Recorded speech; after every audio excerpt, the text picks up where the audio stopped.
President Hatcher, Governor Romney, Senators McNamara and Hart, Congressman Meader and Stabler, and other members of the fine Michigan delegation, members of the graduating class, my fellow Americans. It is a great pleasure to be here today. This university has been coeducational since 1870. But I do not believe it was on the basis of your accomplishments that a Detroit high school girl said, and I quote, "In choosing a college, you first have to decide whether you want a coeducational school or an educational school." Well, we can find both here at Michigan, although perhaps at different hours.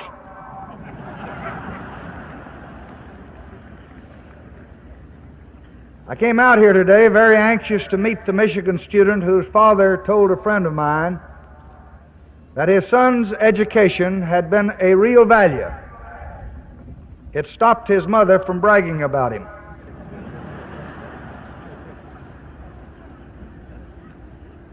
I have come today from the turmoil of your capital to the tranquility of your campus to speak about the future of your country. The purpose of protecting the life of our nation and preserving the liberty of our citizens is to pursue the happiness of our people. Our success in that pursuit is the test of our success as a nation. For a century, we labored to settle and to subdue a continent. For half a century, we called upon unbounded invention and untiring industry to create an order of plenty for all of our people. The challenge of the next half century is whether we have the wisdom to use that wealth to enrich and elevate our national life and to advance the quality of our American civilization. Your imagination and your initiative and your indignation will determine whether we build a society where progress is the servant of our needs, or a society where old values and new visions are buried under unbridled growth. For in your time, we have the opportunity to move not only toward the rich society and the powerful society, but upward to the great society. The great society rests on abundance and liberty for all. It demands an end to poverty and racial injustice, to which we're totally committed in our time.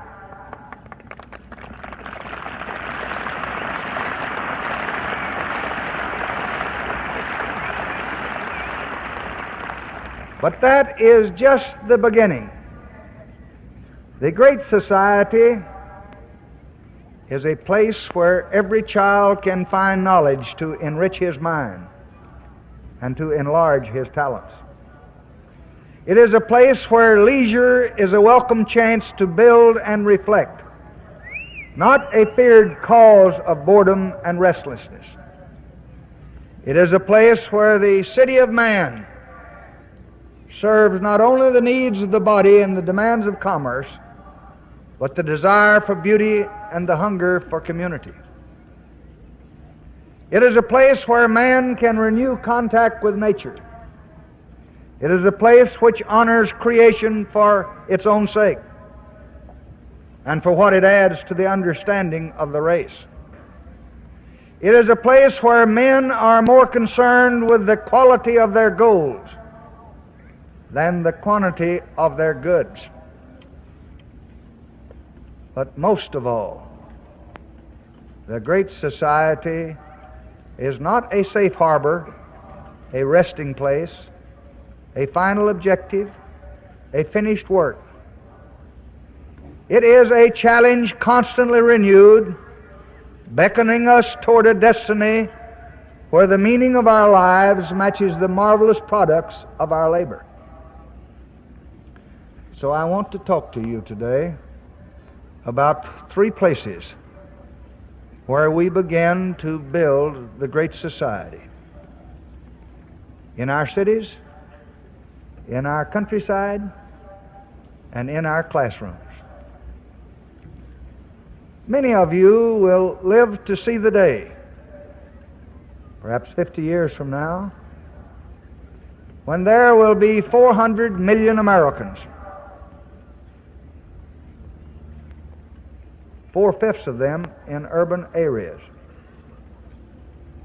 In the remainder of this century, urban population will double. City land will double. And we will have to build homes and highways and facilities equal to all those built since this country was first settled. So in the next 40 years, we must rebuild the entire urban United States. Aristotle said, men come together in cities in order to live, but they remain together in order to live the good life. It is harder and harder to live the good life in American cities today. The catalog of ills is long. There is the decay of the centers and the despoiling of the suburbs. There's not enough housing for our people or transportation for our traffic. Open land is vanishing and old landmarks are violated. Worst of all, expansion is eroding these precious and time-honored values of community with neighbors and communion with nature. The loss of these values breeds loneliness and boredom and indifference. And our society will never be great until our cities are great. Today, the frontier of imagination and innovation is inside those cities and not beyond their borders. New experiments are already going on. It will be the task of your generation to make the American city a place where future generations will come not only to live, but to live the good life. And I understand that if I stayed here tonight, I would see that Michigan students are really doing their best to live the good life.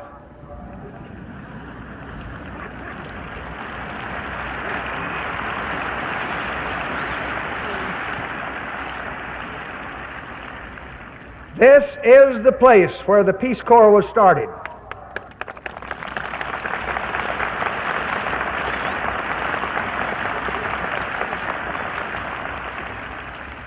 It is inspiring to see how all of you, while you're in this country, are trying so hard to live at the level of the people. A second place where we begin to build the great society is in our countryside. We have always prided ourselves on being not only America the strong and America the free, but America the beautiful. Today, that beauty is in danger. The water we drink, the food we eat, the very air that we breathe are threatened with pollution. Our parks are overcrowded. Our seashores overburdened. Green fields and dense forests are disappearing. A few years ago, we were greatly concerned about the ugly American. Today, we must act to prevent an ugly America. For once the battle is lost,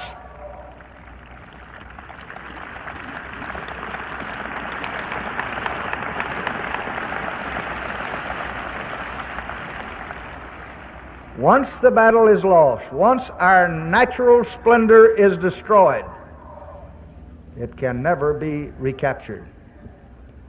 And once man can no longer walk with beauty or wonder at nature, his spirit will wither and his sustenance be wasted. A third place to build the great society is in the classrooms of America. There your children's lives will be shaped. Our society will not be great until every young mind is set free to scan the farthest reaches of thought and imagination. We are still far from that goal. Today, 8 million adult Americans, more than the entire population of Michigan, have not finished 5 years of school. Nearly 20 million have not finished 8 years of school. Nearly 54 million, more than 1/4 of all America, have not even finished high school. Each year, more than 100,000 high school graduates with proved ability do not enter college because they cannot afford it. And if we cannot educate today's youth, what will we do in 1970, when elementary school enrollment will be 5 million greater than 1960, and high school enrollment will rise by 5 million, and college enrollment will increase by more than 3 million? In many places, classrooms are overcrowded and curricula are outdated. Most of our qualified teachers are underpaid, and many of our paid teachers are unqualified.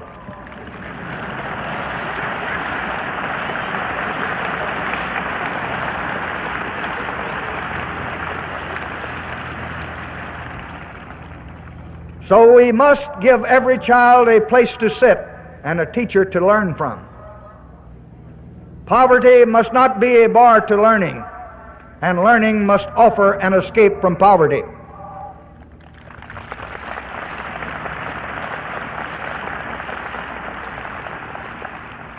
But more classrooms and more teachers are not enough. We must seek an educational system which grows in excellence as it grows in size.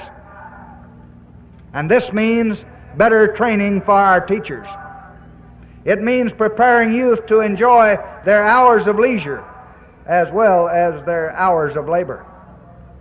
It means exploring new techniques of teaching, to find new ways to stimulate the love of learning and the capacity for creation. These are three of the central issues of the Great Society. While our government has many programs directed at those issues, I do not pretend that we have the full answer to those problems.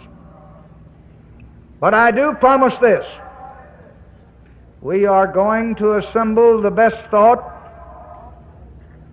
and the broadest knowledge from all over the world to find those answers for America.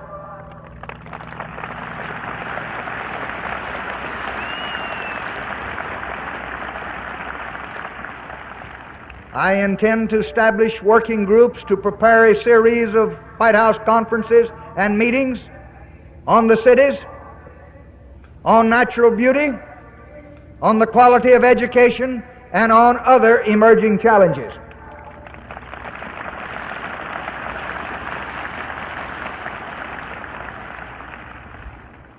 And from these meetings and from this inspiration and from these studies, we will begin to set our course toward the Great Society.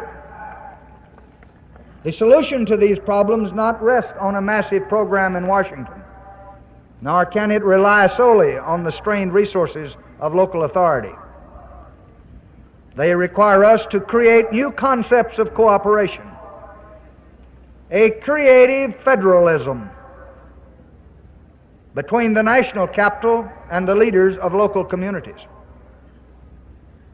Woodrow Wilson once wrote, "Every man sent out from his university should be a man of his nation as well as a man of his time.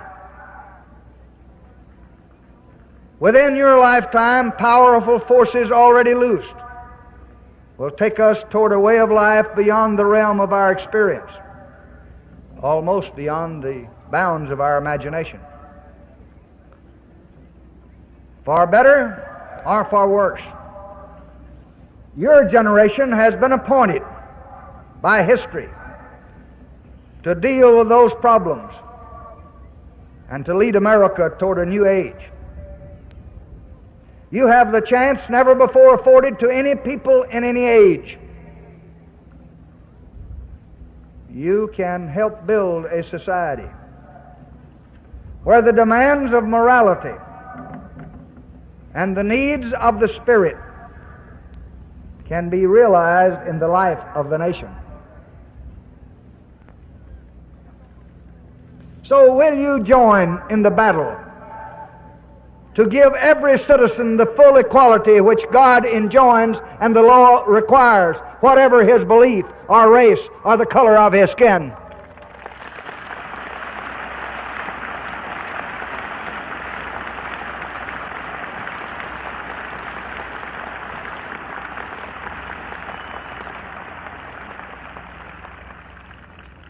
Will you join in the battle to give every citizen an escape from the crushing weight of poverty?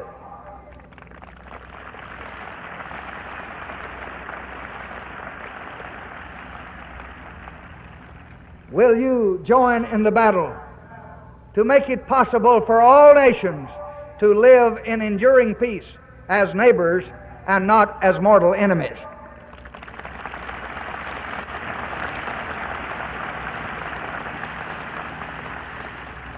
Will you join in the battle to build the great society, to prove that our material progress is only the foundation on which we will build a richer life of mind and spirit?